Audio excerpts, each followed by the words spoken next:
देखो किसी ने आके महाराज से पूछा था, जी। महाराज मैं बड़ा परेशान हूँ। महाराज ने उसको देख के हंसे। अब मजेदार बात है, देखिए बहुत मजेदार कि बात कोई तो परेशान हो रहा है, कोई सुनने वाला हंस रहा है। जी जी। जब अर्जुन परेशान था उसने अपनी परेशानी कृष्ण के साथ युद्ध के मैदान में बांटी। जब वो योद्धा अपना धनुष अनुष सब छोड़ चुका था। जानना चाहते हैं कि भूमियाधार को आपने एकांत चिंतन और कैची धाम लीला स्थल। हाँ बिल्कुल, देखो ना जी। हनुमान जी का मंदिर जहाँ पर स्थापित है वो एक किस्म की शमशान भूमि थी जी, जहाँ पर लावारिश लाशें, इन्फेक्शियस डिजीज से मरे हुए लोग, मजदूर काम करने वाले चिल्लाते थे कि कंकाल निकल गया, कंकाल निकल गया। महाराज कहते थे उसको बाइज्जत कपड़े में इकट्ठा कर को और यहाँ से उसको विदा कर दो।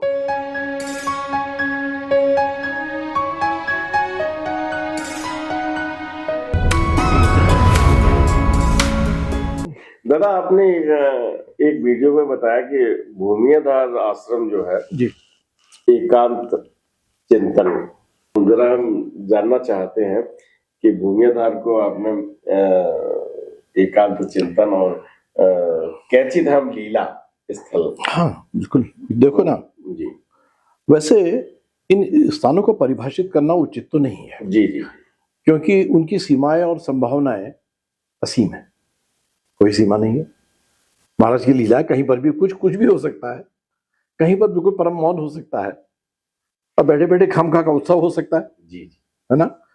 53 में 1953 52 53 में 52 से बनना शुरू हुआ था हनुमानगढ़ी जी। हाँ? जो जहां महाराज की पहली कुटिया भी बनी थी उस क्षेत्र में। जी, वहां के क्षेत्र मनोरा में के ऊपर। मनोरा के ऊपर बिल्कुल। तो वहां पर 52 में बनना शुरू हुआ था उसका। कुटिया का ही निर्माण हो रहा है। महाराज जी की पहली कुटिया मनोरा जी पर्वत पे बनी है। जी। आपने मनोरा की बात की ना जी। तो आप जानते हो मनोरा वेस्ट में वो रिज शुरू होके, वेस्ट में रिज शुरू होकर मनोरा की जी ईस्ट को जाती है, वेस्ट से ईस्ट को मिस्ट हो जाती। पहाड़ की छोटी पहाड़ की ढलान है वो। आगे जाके मनोरा नाम इसलिए कि मनोरा नाम का गांव है आगे उसमें। अच्छा जी, मनोरा गांव है, गांव का नाम है मनोरा पर्वत। लेकिन जो वो भूमि जिसमें इस समय वो पूरा मंदिर कॉम्प्लेक्स है जी, हनुमान जी का मंदिर जहां पर स्थापित है, वो एक किस्म की शमशान भूमि थी जी, जहां पर लावारिश लाशें, इन्फेक्शियस डिजीज से मरे हुए लोग, और जैसे कि हिंदू संस्कार में है कि जिन बच्चों के दांत नहीं होते उनका दाह संस्कार नहीं किया जाता, जी, उनको समाधि दी जाती है। जी। वो उसका स्थान था और महाराज ने उस स्थान को चुना मंदिर बनाने के लिए। जहाँ से पहाड़ हमेशा दरकता रहता था। हाँ, वो उसकी जो वेस्ट साइड है वहां पर से अभी भी जाएंगे आपको तो एकदम ऐसा डेड ड्रॉप है नीचे तक, जहां पर अब प्रेमा जगाती स्कूल है ठीक उसके नीचे। अच्छा। हाँ, डेड ड्रॉप बिल्कुल बीच में कुछ नहीं, पृथ्वी से जहां पर वो एक पुराना टेलीफोन का खंबा है शिव जी के मंदिर के बाद। जगाती तो महाराज जी की अनन्य भक्त नहीं है, उनसे जगाती परिवार वो अच्छा काफी हो रहा है। तो शिव जी के मंदिर जो है हनुमानगढ़ी कॉम्प्लेक्स में जी, शिव मंदिर के बाद फर्दर आप मंदिर की परिधि से बाहर को जाओ जी, तो आप देखेंगे कि वो रिज जो है आगे कोई नाव के आकार में जा रही है। अच्छा, संभल के जाइएगा उस एंड तक, उसके नीचे डेड ड्रॉप है। तो क्या होता था कि जब निर्माण कार्य चल रहा था, रिटेनिंग वॉल्स वगैरह बन रही थी उस समय जी, तो मजदूर काम करते थे, सबसे पहले ग्राउंड बनाना था उसमें। तो कंकाल निकल आते थे, उसमें हड्डियां निकल आती थी। तो वो मजदूर काम करने वाले चिल्लाते थे कि कंकाल निकल गया, कंकाल निकल गया। महाराज कहते थे उसको बाइज्जत कपड़े में इकट्ठा कर को और यहाँ से उसको विदा कर दो। एक दिन ऐसी हुआ था कि मतलब वो निर्माण कार्य के टाइम में तब बड़ा फ्रिक्वेंटली जाना पड़ता था पिताजी को भी, वहाँ जी, चल रहा था पूरी गति में निर्माण कार्य। तो शाम के समय में कुछ वो पगडंडी में उनको कुछ दिखाई दिया, वो थोड़े डर गए, लेकिन क्योंकि महाराज के पास जा रहे थे तो बोले मैंने कहा जो भी होगा देखी जाएगी। तो चलेगा में कुछ नहीं हुआ। तो महाराज बोले जब वहां कुटी में पहुंचे शाम को, बोले तो डर गया तो कोई डरने की बात नहीं है, जहां तक शंख की आवाज जाती है वहां तक कोई बुरी आत्मा भूत पिशाच नहीं होते हैं। ऐसा। ये सब मुक्त हो गए हैं। अच्छा, ये सब मुक्त हो गए। मुक्त हो गए हैं। वो अंतिम संस्कार का स्थल था, वो सबको मुक्ति दे दी। आप कल्पना करिए। अब इसकी प्रामाणिकता को और इसकी और उसका भी संदर्भ को क्या माध्यम सोचिएगा? भंडारा बनाया। हाँ, तो फिर देखिए। इसका भी हाँ, मनोरंग पर्वत पर बहुत बड़ा भंडारा करवाया तो महाराज जी ने। जबरदस्त वो भंडारे होते थे उसमें। बहुत वहां की यादें हैं, बहुत बेइंतहा यादें हैं। दादा, आप डॉक्टर निर्मल और निम्मी, आप ये एक वीडियो में हमने देखा है, जहां तक मुझे याद है, कि दोनों को अलग अलग परिभाषित किया है। देखो, निम्मी से निर्मल बनने की जो बात है जी, महाराज का दिया हुआ नाम निमी है वो जी, वो अपभ्रंश हो गया, निम्मी हो गया, एक आधा मोर जुड़ गया, आधा बढ़ोतरी और हो गई है। निमी नाम सबकी समझ में नहीं आता था। निमी क्या हो सकता है, निम्मी तो हो सकता था। जी जी जी, निम्मी नाम तो जी कोई बड़ा अनकॉमन नाम तो नहीं था। सामान्यतः लड़कियों के नाम हुआ करते थे वो, तो ऐसा भी नहीं कि लड़कों के बिल्कुल ही नहीं होते थे, ऐसा भी नहीं था। जी जी, जैसे कि पहले 3-4 अक्षर का अगर नाम है तो उसका शॉर्ट करना बड़ा जरूरी समझा जाता जी था। जी जी। तो वो निमी से निम्मी हुआ। अब स्कूल में जब लिखाएंगे तो क्या निमी लिखाएं, जो समझ में नहीं आ रहा, भाई महाराज ने दे तो रखा है, तो कुछ नाम लिखाना था तो 9 से ही लिखाना था, तो निर्मल कर दिया। ठीक है। अन्यथा अगर आप देखें तो उस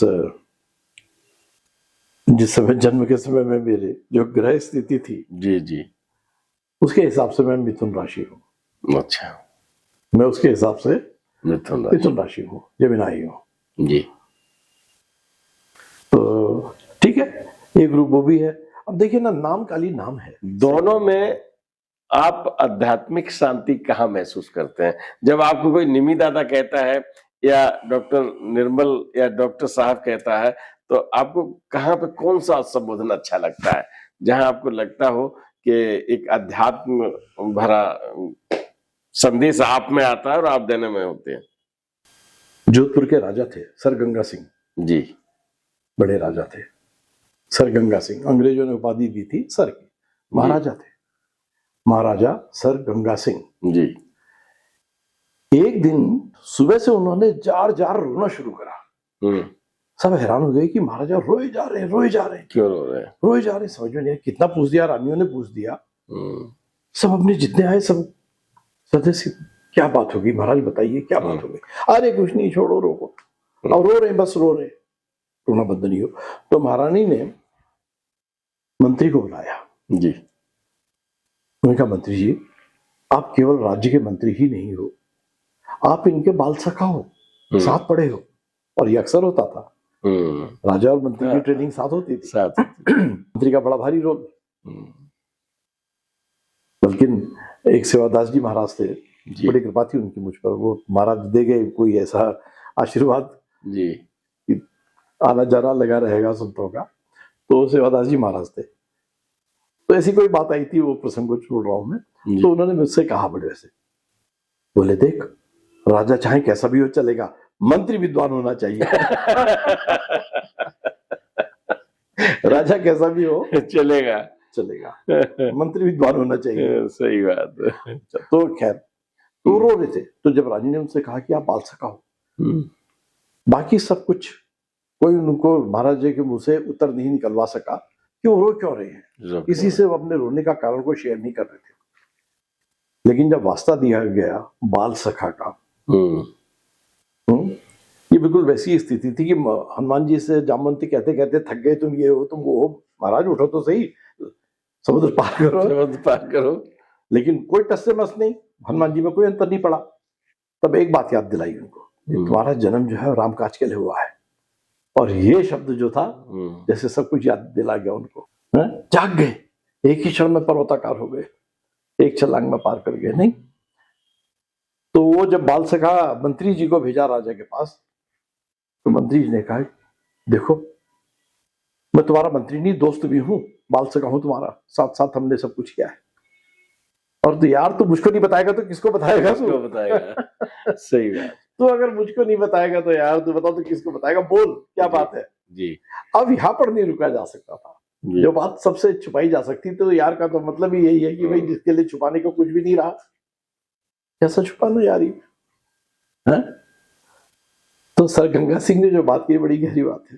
क्या बोले यार क्या बताऊं तुझको मैं। ऐसा हुआ कि कोई राज्य से खबर आई थी और कि कोई एक बहुत ही वृद्ध महिला थी, वो चल बसी थी। अच्छा। बोले वो चली गई है।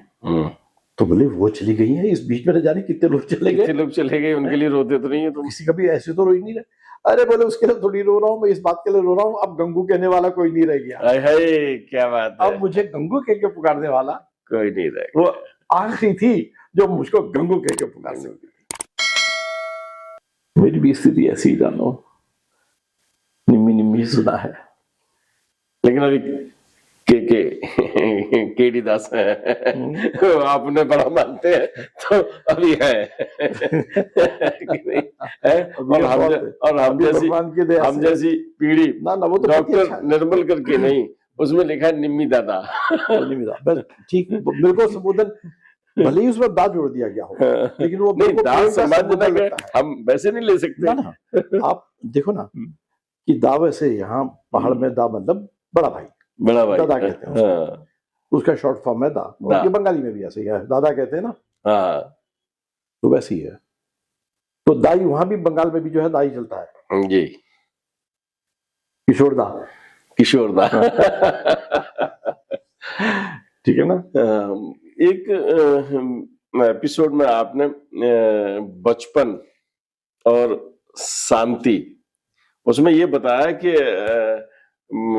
एक दौर में आप होते हैं और वो होते हैं, एक शांति का अनुभव किया है।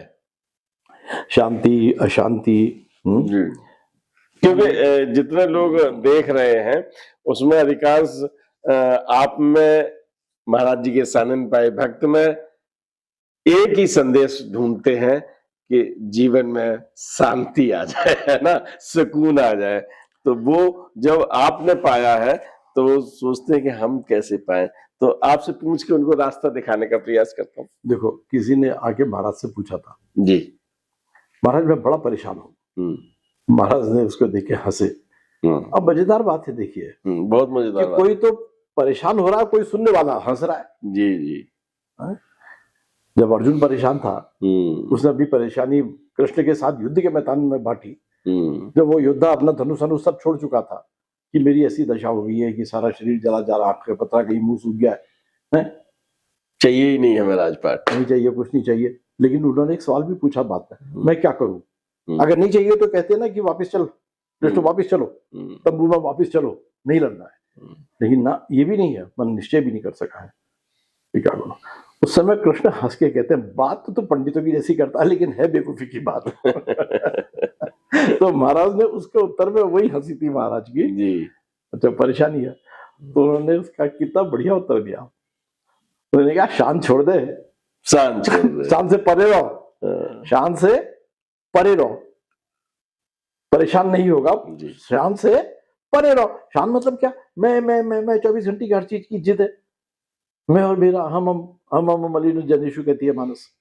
शान से परे हो जाओ तो शांति मिल जाएगी। शान से परे हो जाओ, बस हो गया, परे हो जाओ उससे।